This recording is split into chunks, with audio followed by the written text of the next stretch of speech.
Don't be an anonymous investor.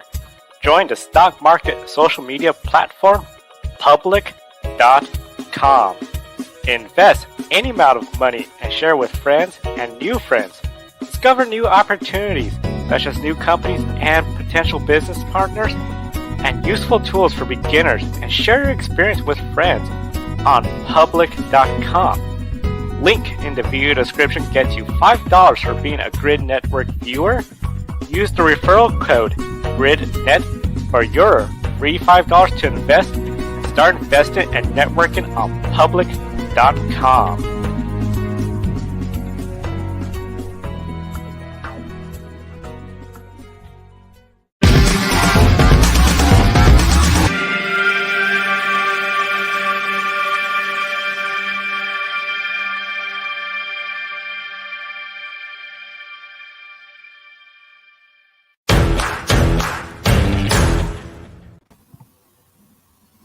Hello, everyone. Welcome to Grid Live Pre-Race. Joe Samaniego here, along with Adam Lemeries, and we want to introduce everyone to our newest member, Matthew Bro. Matthew, welcome to Grid Network. We're very excited to have us joining us here, our growing media outlet.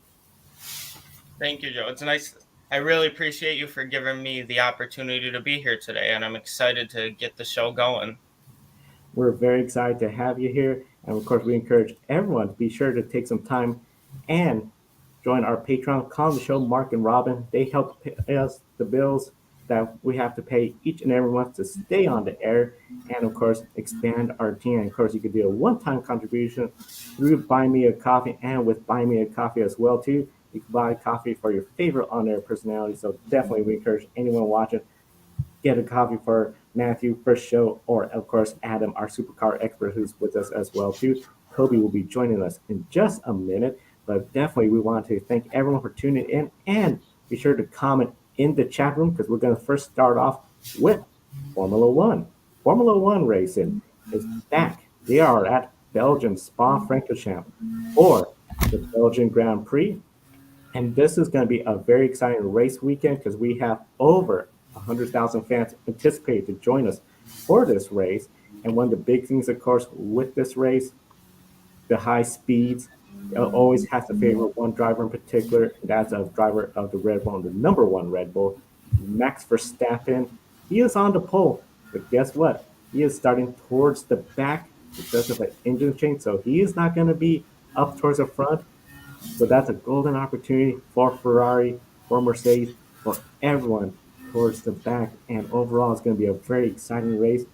Starting with you, Adam, is this the best opportunity for Ferrari and everyone to get points, or can we see Verstappen on the podium? Well, Joe, we saw it in qualifying already that Ferrari was Ferrari. Charles Leclerc had a problem with his tires, so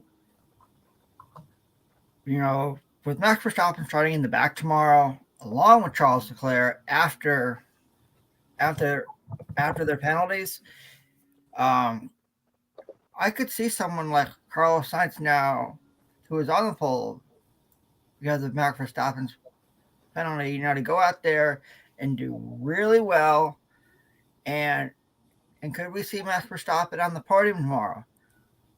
Like I said, he starts in the back. He's got a long way to go. But I don't think Max Verstappen gets on the podium tomorrow. I think it's going to be a Ferrari winning, and I could see Mercedes somehow getting up there in second and third. I think Max Verstappen is going to be shut out tomorrow. You think Max is going to be shut out? And last time out, I didn't think Max Verstappen was going to have any opportunity at winning the race because he was starting so far down the grid. And look what he did. He proved me wrong and ended up winning the race. So I'm definitely not going to sleep on Max Verstappen and Red Bull ever again. No matter how far down he's going to be starting on the grid. I think it's certainly a good opportunity for Carlos Sainz to get out front and possibly win another Formula One Grand Prix race. But for Max Verstappen, you definitely can't count out that Red Bull group. I can certainly see him getting on the podium from starting a little bit further back in the field, and who knows, Max Verstappen could potentially win again after not having the best starting spot. Max Verstappen again, a contender, despite not having the good starting spot towards the back, especially in the long straightaways. That third or fourth lap, I anticipate he's going to start working his way towards the front. And what's really surprising, yes, in the front, we see Sainz, Perez, Leclerc. We anticipated that. But some of the other big surprises, though, Alpine, fifth and sixth place ahead of both Mercedes. Then you also have Alex Albon. He is up there, ninth, and Lando Norris rounding out the top 10. So a very surprising starting grid. Kobe, can Alpine really finish on the podium and ahead of the two Mercedes?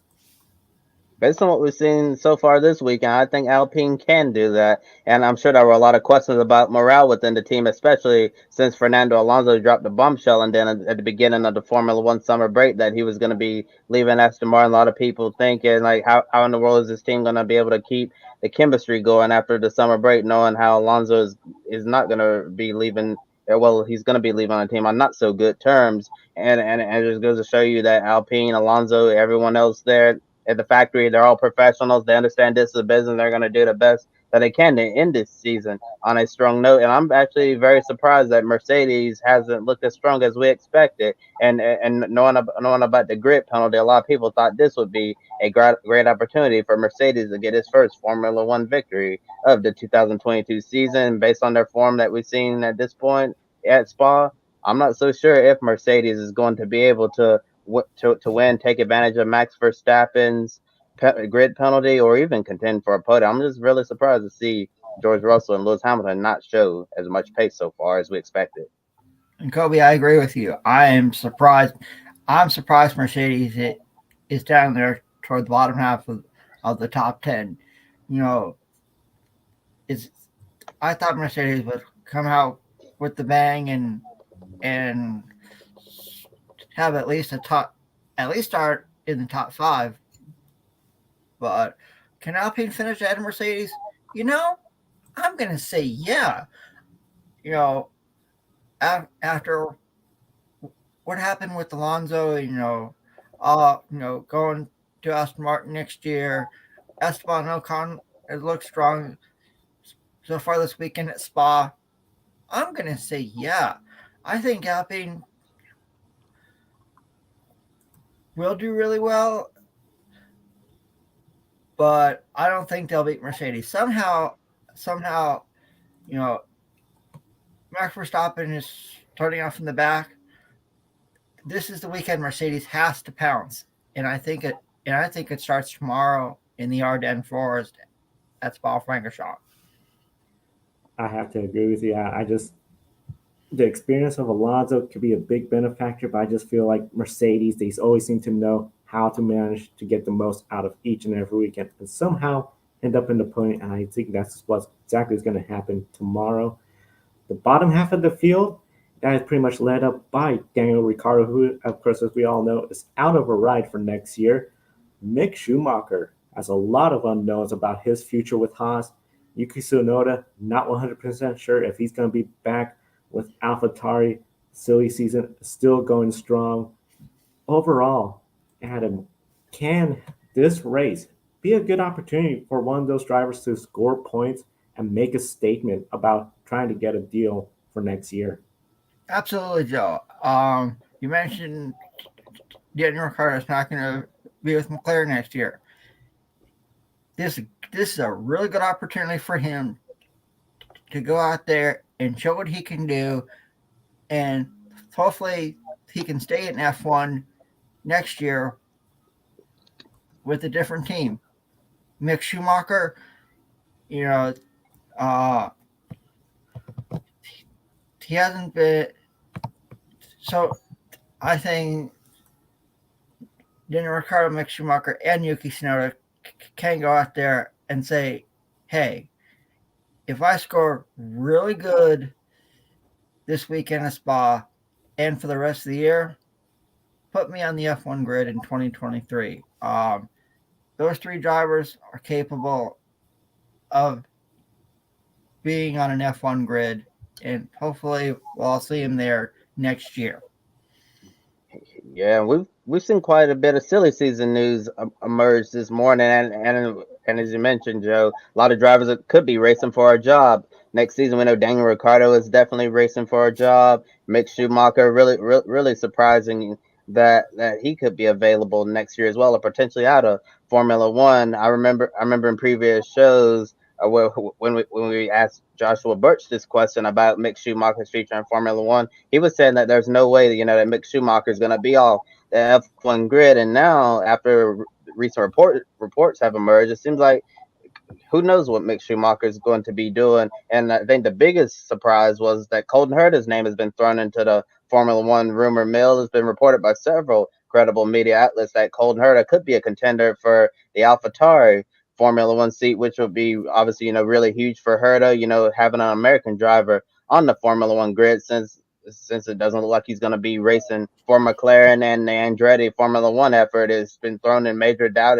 Unfortunately, it seems like that's unlikely to happen now. So there's a lot of moving chairs going on in Formula One right now, especially if Red Bull signs Colton Herta to their young driver program. Mick Schumacher, he could be out. There's a lot of things that still haven't been solved yet for 2023 regarding the F1 grid, and this race can absolutely be a great place for those drivers with uncertain futures to make a statement to show that I can be valuable to your team and I deserve to continue my Formula One career. Yeah, a lot going on with silly season. Of course, we'll definitely be following silly season right here on the Grid Network. Subscribe and don't miss Grid Tonight with Kobe and Adam, which covers all the recent news in motorsports. And of course, this weekend, over 100,000 anticipated to attend. Really good sign, especially considering what happened last year at this race, or lack of a race, behind the safety car, a couple laps, and it was half points. Safety upgrades were made since that race around the entire track, including Eau Rouge and Raidillon. We know there's been upgrades made for the fans in attendance as well.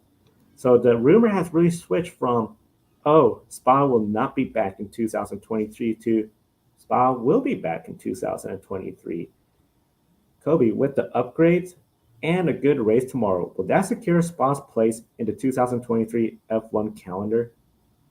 I mean, we certainly hope so. Spa-Francorchamps is one of the most iconic tracks, and not just Formula One, but in the world. This is a track that every driver who comes to this place wants to go out there and win at Spa, because it's so special. Especially when you think about the history of the place and all the drivers who have won here and all the events here, the Belgian Grand Prix, the World Endurance Championship 6-hour race here, and especially the marquee event, the 24 hours of Spa.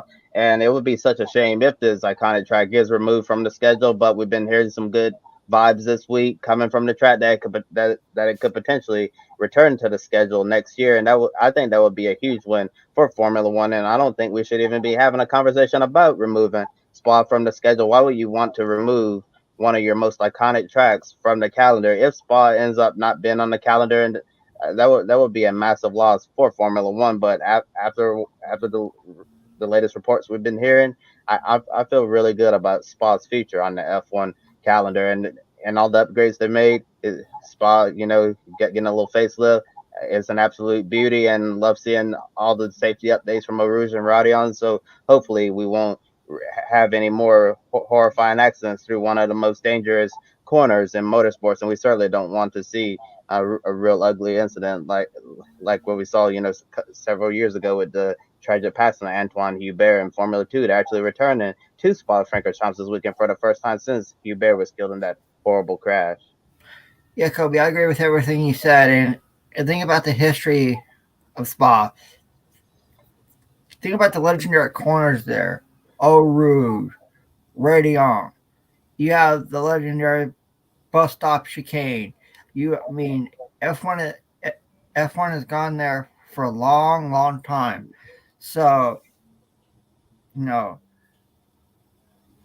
Spa wasn't on the F1 calendar, drivers and fans would go crazy. so much history. And you mentioned, and Kobe, you mentioned the other races there too. Uh, it's such a beautiful circuit in the Ardennes Forest of Belgium. So um, I think with all the upgrades that they've had, I love all the upgrades. I love all the new safety features. I think this will secure a spot for Spa on the 2023 F1 calendar. Seems like it will secure the spot for Spa in the 2023 calendar. And of course, we're going to be following the Spa race tomorrow on Grid Live Wrap Up. And of course, we got a lot to talk about because there's not just Formula One. We got the NASCAR Cup Series and the regular season ending race at Daytona. Yeah, and originally it looked like we could have had exactly 16 different winners in the NASCAR Cup Series playoffs for the first time. However, that changed when 23XI Racing withdrew the medical waiver for Kurt Busch, who is still recovering from a concussion. That means Busch forfeits his playoff spot since he didn't attempt every race. This puts Martin Truex Jr. in the playoffs for now, holding the 16th and final spot, well ahead of Eric Jones, who cannot mathematically point his way in. Jones and everyone else inside the top 30 in points must win in order to make the postseason. Ryan Blaney can breathe a bit easier now since he's not on the bubble anymore. He has a simple objective tonight: finish ahead of Truex. He can clinch a playoff spot with 31 points, 6th place or better without any stage points scored in the first 2 stages, and then 26 or better if he wins both stages. And starting with you, Matthew, do you believe Kurt Busch withdrawing from the playoffs was a bigger break for Ryan Blaney, who can breathe easy now, or Martin Truex Jr., who's in now, assuming we don't get a different winner? I guess you would consider it circumstantial, right? I mean, Ryan Blaney's second or third. I believe he's third in points behind not Chastain. I know Chase Elliott. Anyway, Yeah, Chase Elliott. He's third in points, and Truex, I believe, is 8th. So I think in terms of Brian Blaney's a proven winner here at Daytona. I mean, he won last year in that big wreck. He was leading the race, had a great starting position. Truex, I believe, is 0 for 69 on super speedway races in the Cup Series. So I think the bigger break actually at the end of the day is probably for Truex, considering if there isn't another winner, he's for sure going to get in. But I'm not sure what's going to happen if, say, Bubba Wallace is leading, say Eric Jones is leading, and Truex is right there. Does Truex have to make that move? And potentially might consider it unethical. Does he move someone out of the way to ensure that he gets that playoff spot? If Blaney's first and Truex is second, does Truex just push Blaney? So I think it's going to be an interesting thing to see whether it's 7 o'clock Eastern time tonight, whether it's midnight, depending on all the rain. But I feel terrible for Kurt Busch. I really do. I think we might have seen the last of him with 23XI in terms of being in the car. I think Ty Gibbs has done a great job replacing him.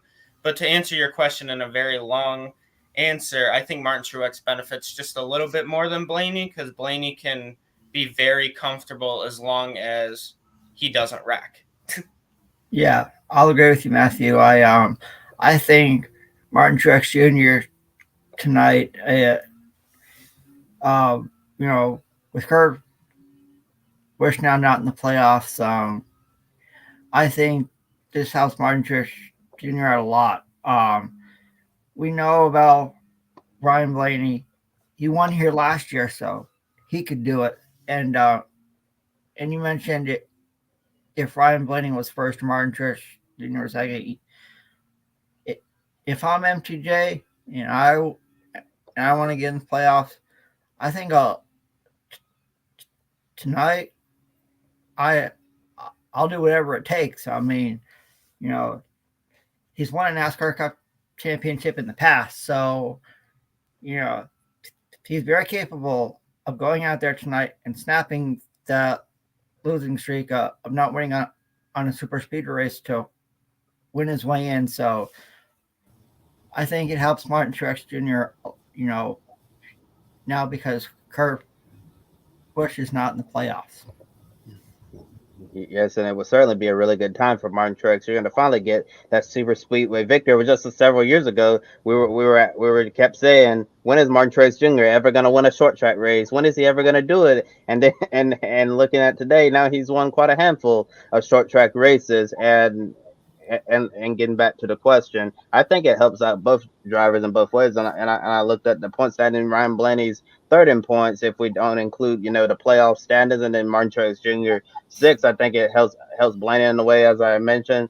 He can breathe a little bit easier now, knowing if he goes out there, does good in stage one and stage two, which is typically does at these super speedways, he can breathe even more easier. So if he gets caught up in a wreck, be like, oh well, no big deal. We're still gonna be able to get in on points. And Martin Truex Jr. He better hope that we don't see a different winner, because he could be in trouble. But if we see a repeat winner, he'll be able to breathe a sigh of relief. But if I'm Martin Truex Jr., I'm still very nervous, but I also feel just a tiny bit of comfort knowing if we get a repeat winner, I'll be in the playoffs, because being a Joe Gibbs Racing driver in today's climate and not making the playoffs, that's certainly not a good look at all, and also not a good look.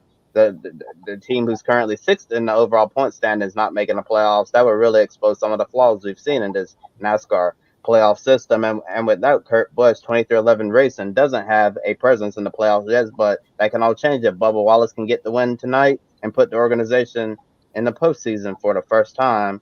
His best finish here is second place three times, including twice in the Daytona 500. And Bubba is obviously one of the biggest favorites heading into the race weekend. How huge would it be for 2311 Racing to make the playoffs, and how disappointing for Bubba if he doesn't get the win after coming close at Daytona before?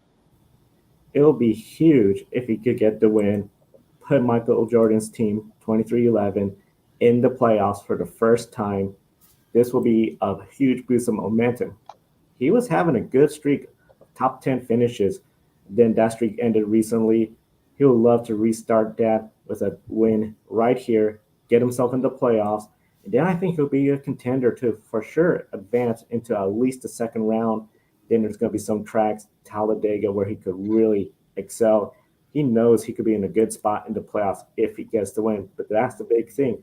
Must win situation. Anything short, we know he gets hard on himself. That's something any passionate athlete will do when they know they missed the opportunity.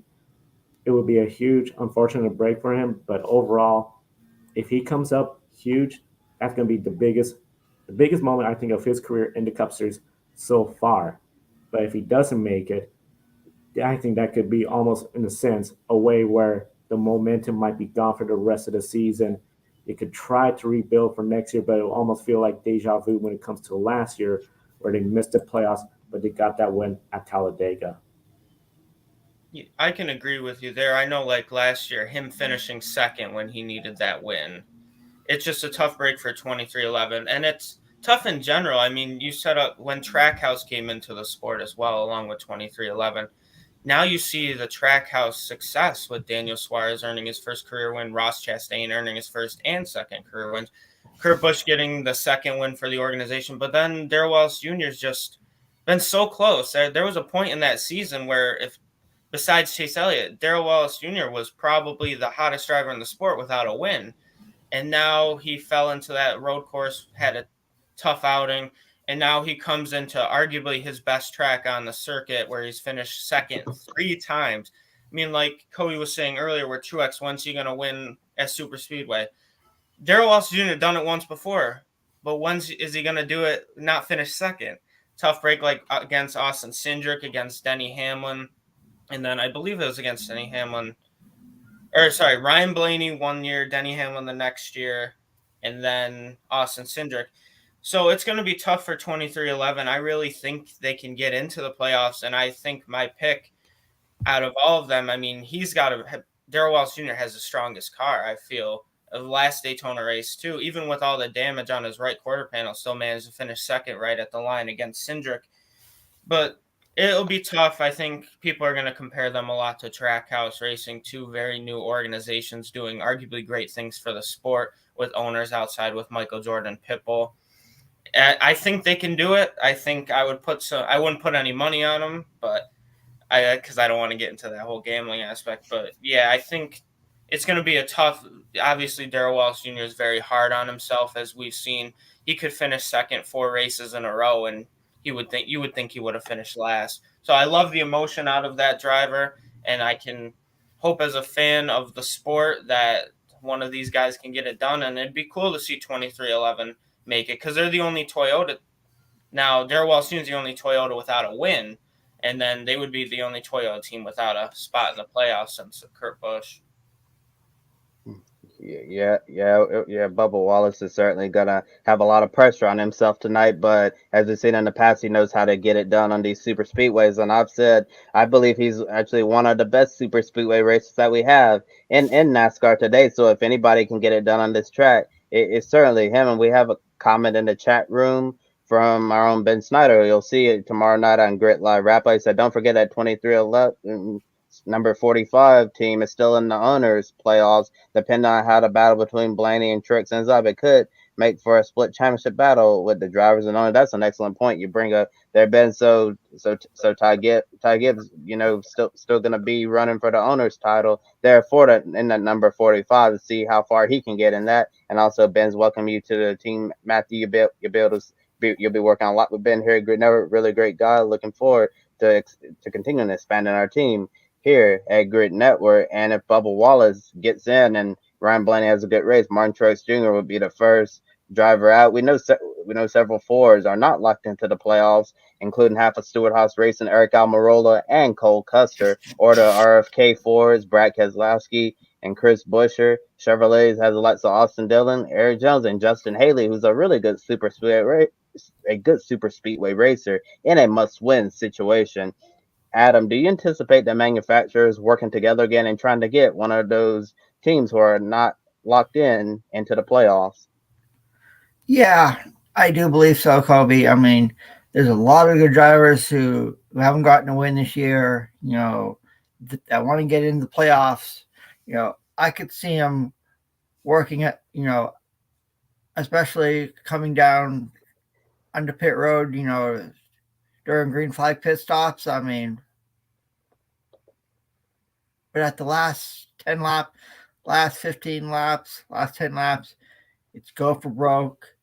You're out there, you're going up against everyone, you're going to see if you can win. So I think manufacturers will help each other, but toward the last half of the race, game on for everybody. Yeah, I can definitely agree with that. I think Ford's, dominant. If you look at the Daytona 500 results, there were 7 Fords in the top 10.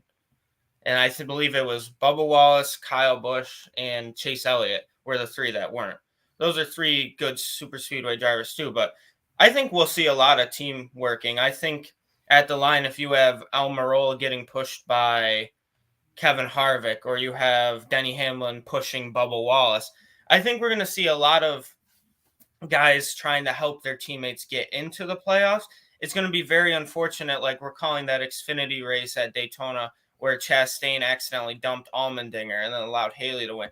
That's teammates working together, but working a little too hard at the finish. But I think they will work together. I see Chevy working with Eric Jones, Justin Haley. I see Ford working with Eric Almirola, who is a very good super speedway racer. And Toyota, they got to help Truex and they got to help Bubba. So I wonder who's going to go where. Does Denny Hamlin go with his teammate or his driver? So I think it's going to be fun to see. But Fords have been dominant here in the past. They've pretty much – it's that time like we notice as fans and we notice as people who pay attention to the sport. Like the cars that do really good, like when Toyota does really good in practice and really good at qualifying, in the race they fall off a little, same with Ford, same with Chevy. But there is no qualifying. There's no practice. So we're going to see some interesting things to start this race, whatever time it starts tonight. Yeah, and I'm glad you brought up the point of whatever time it starts tonight. We saw last night's Xfinity race run really late, and there could be some weather in the forecast for tonight. But getting back to the question, I think it could certainly be quite an interesting night. Could be really chaotic. Hopefully not as wild as the Xfinity race, but who knows? All those drivers jockeying for a playoff spot. It's going to be extremely intense. Qualifying was rained out yesterday. Didn't have any practice scheduled. Everyone's going to be hitting the track for the first time when the green flag drops. Last night's Xfinity race ended after 1 a.m. Eastern time due to a lengthy weather delay, and we could be weighed in again tonight with a extremely similar forecast. So we'll see how late NASCAR decides to wait. Which teams do you see rolling out of the holler strong and an upset winner that nobody saw coming, like Jeremy Clements winning an Xfinity last night? Yeah, I mean, unfortunately, I was one of those people. I was watching it strong. I was sitting right in my bed, where I am right now, watching it. And then I saw there was about 25 laps left. And then I woke up and it was 4 a.m. I was like, gosh darn it. And then I looked at my phone and I saw Jeremy Clements won. And I was like, had to take a double take. I had to put the phone really. I was like, Jeremy Clements. And I was like, when I wake up, I'll look. And I missed the great finish. But I think there's going to be a lot of teams that are going to come out of nowhere tonight. I think you can see the Daytona dual winners, right? Christopher Buescher and Brad Keselowski. I think they're going to have strong cars. Obviously, you're going to see Darrell Wallace Jr. He's going to have a strong car. Let's hope everyone has a strong car because I want to see this go down really to the end.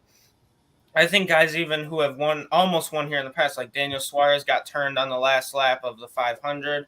Eric Jones has won here before. Michael McDowell has won here before.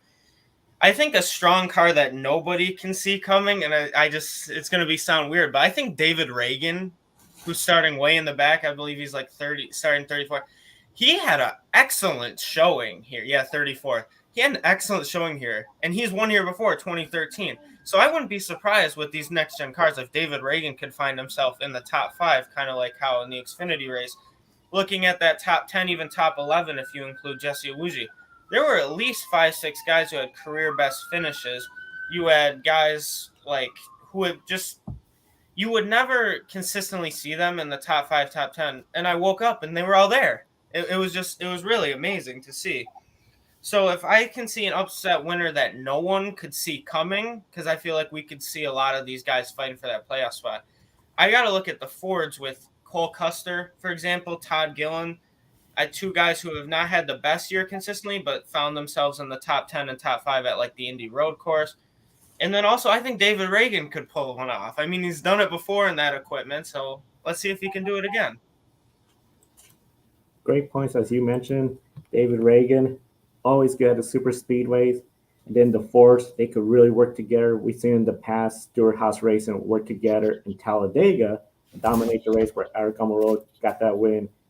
Try to help Cole Custer get in the playoffs. That'll be huge. Or Eric Almirola, especially with the big news, he's going to be back full time. One of the teams I'm looking at to come out of the holler really strong has to be Chase Elliott at number 9. Hendrick Motorsports, they always seem to be in the front row of the super speedways quite often. This time, they're up there because of the qualifying being rained out. Chase Elliott always seems to have great runs at the super speedways. Just always circumstances of speedways. Doesn't get the big win. I think he's going to be really strong. Kyle Larson, he's hit or miss, it seems, this year. Daytona 500 didn't seem to make that much big of an effort this year for the win. But, of course, he got caught up in some trouble as well, too. Overall, the Toyotas, I'm looking at Bubba Wallace. Martin Truex Jr., I believe, will also hit or miss. If he could come out with a strong car, he's going to be in great shape to get that win. If he doesn't, it just seems he's in the middle of the pack. But definitely, I think it's going to be coming down to who has the best setup entering this race.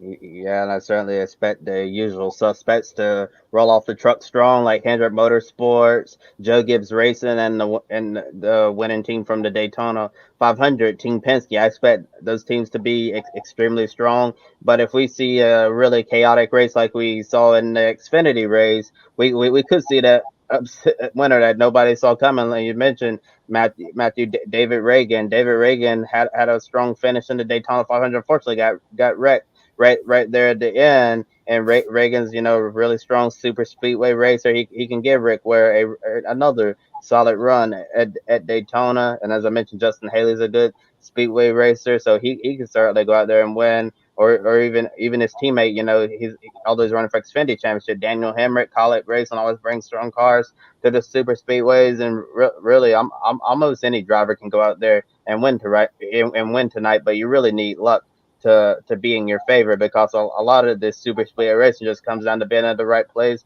and the right time. And as we saw last night, missing all the wrecks and being out front whenever the caution comes out. So who knows could win? We could make a Daytona Wheel of Destiny for tonight to pick a winner, because Oh boy, this is always a wild card race and a wild card track, a wild and super speedway racing is just wild card in general. Wild card event, that Wheel of Destiny with 36 plus drivers, that's going to be really something else if we were to have such a Wheel of Destiny. Of course, the Wheel of Destiny reference comes from Formula E, which is part of the grid ranking, and we're already in week 21 of the 2022 grid ranking. We only have 2 races this weekend with Formula One and NASCAR. Max Verstappen, he is second, but he's behind Shane Van Gisbergen by 5 points. NASCAR, no drivers in the top 10. This is because the consistency has dropped all across the Cup Series. Ross Chastain started out the year in the top 10, at times in the top 5, but he's just been falling, especially with the recent string of poor runs. Overall, when it comes to Daytona, even if Chase Elliott was to get a win, he will still not be able to get in the top 10 this weekend. Max Verstappen, of course, he is second, as I mentioned. If he was to get a win, he could be within 5 points. But if he finishes outside the top 10, he could fall as low as 5th place. That could give Shane Van Gisbergen a big lead and almost essentially control his destiny towards the grid ranking world championship. He was in that position last year until the last race, the Bathurst 1000, with a handful of laps to go. Within position, a flat tire changed the entire outcome of the grid ranking. So overall, when it comes to the grid ranking, there's still a lot of racing left, but Shane Van Gisbergen seems to have total control right now of the grid ranking world championship for 2022. Now it's time for everybody's favorite game here, Grid Network, Pick a Winner. And we take a look at our updated leaderboard standings here to the left of me and use the hashtag Pick a Winner on social media. And if you're outside the top 10, you get your first pick right. It's 4 bonus points. So if you've never played, come and join us and see how you do against our team here at Grid Network, plus our viewers. With that being said, it's time that we make some picks. First up, Formula One is in the Ardennes Forest at the legendary Spa-Francorchamps circuit to kick off the second half of the 2022 F1 season. So, Kobe, who wins tomorrow at this legendary track in Belgium? He started further down in the field once. I didn't believe in him. Shame on me. Not going to do it again. Despite the grid penalty, I think Max Verstappen, Red Bull, they're going to get the job done and be standing on the top step of the podium at Spa. I'm going with the Red Bull as well, but I'm going to the one that's still up towards the front. Sergio Perez, I think he could pull off the upset win and take the Belgian Grand Prix. I'm going to go with Sir Lewis Hamilton. I know these Mercedes cars haven't been as fast as they used to be, especially this season, and especially with the penalty to Max Verstappen, who most likely you could give him, put him really far behind, he'd still come to the front. I think Lewis Hamilton, it's hard to pick against a guy who finishes in the top 3 like 60% of his career, and he has not won this season, first time in his Formula One career. I got Sir Lewis Hamilton finally getting that win. And, I'm going to have to agree with our newest colleague, Matthew. I'm surprised Lewis Hamilton hasn't won yet so far this year, but knowing Max Verstappen starting in the back and Charles Leclerc starting in the back, the top 2 championship contenders, I gotta say Lewis Hamilton finds a way to get his first win of the year. And next, we head down to the World Center Racing, Daytona International Speedway. It's the last race before the NASCAR Cup Series playoffs gets going. It's a huge wild card race. So, Kobe, who wins the Coke Zero Sugar 400 tonight under the lights in Daytona? I think he's going to rise to the occasion and finally get it done after coming so close to Daytona. I think Bubba Wallace in that number 23 car is going to win at Daytona, and it's going to be obviously the biggest win of his career, and there's going to be a big party in 2311 racing deep into the night. And before I get to my pick, a comment from the chat room, Ben Schneider, Sergio Perez wins at Spa. Ty Dillon takes Petty GMS to Wow. victory lane at Daytona. That would be a huge upset win and a big playoff shakeup, especially since we know Ty doesn't have a ride for next year. It's really easy, I think, for everyone to pick Bubba Wallace. There's a side of me that wants to pick Bubba Wallace. But I'm going to go with a repeat winner. I think Chase Elliott is going to get it done at Daytona and take the number 9 Chevrolet to victory lane. Unfortunately for me, I can't pick every guy, but I feel like we're gonna have somebody outside the top 16. I mean, I'm sitting here thinking while you guys are talking, is it gonna be Chris Buescher, Brad Keselowski, Eric Almirola, Eric Jones, Ty Dillon, Todd Gillen, someone? But I'm gonna stick with Kobe. I think Darrell Wells Jr. gets it done today. I don't see this is the perfect circumstance for him. He's won in NASCAR 7 times already. He's won once in the Cup Series at Talladega. His average finish with 23:11 at super speedway races is 9.6, including a stretch where he finished first, second, and second.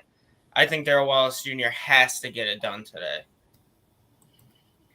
And even though I'm trailing Kobe by 5 points on our leaderboard, something about me says that Bubba Wallace is going to win tonight. I don't know how, but I think he finds a way to get into the playoffs, and this is his biggest win in his NASCAR career.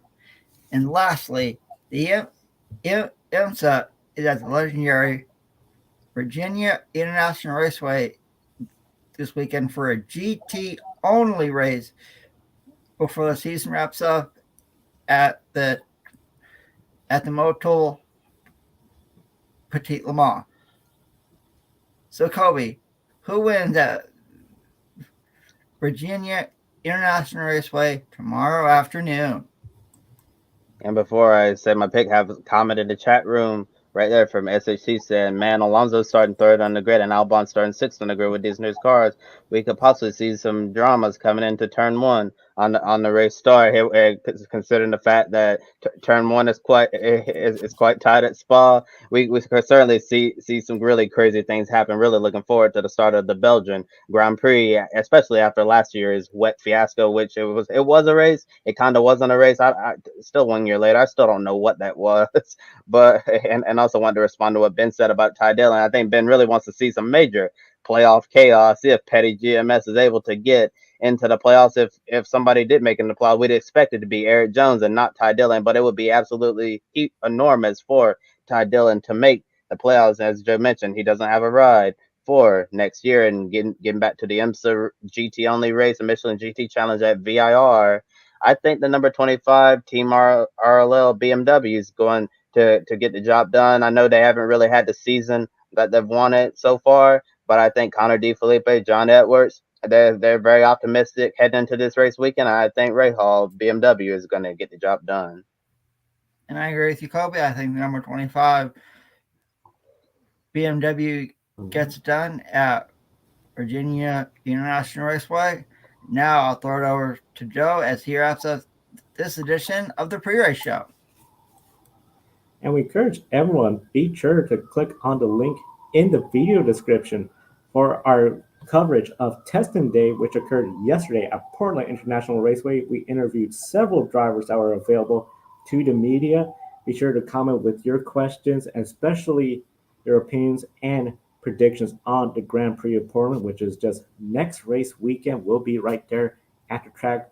And of course, this is a big thank you to our Patreon supporters, calling the show Mark and Robin, for investing in the Grid Network, making this opportunity possible, as well as growing our team, like having Matthew on the show today. And we're hopeful to have more talented folks join us. And you can join us by finding our LinkedIn page, opportunities there. And of course, buy me a coffee. Where you could buy a coffee for an individual on-air talent or for the Grid Network. And you can set how much you want to contribute.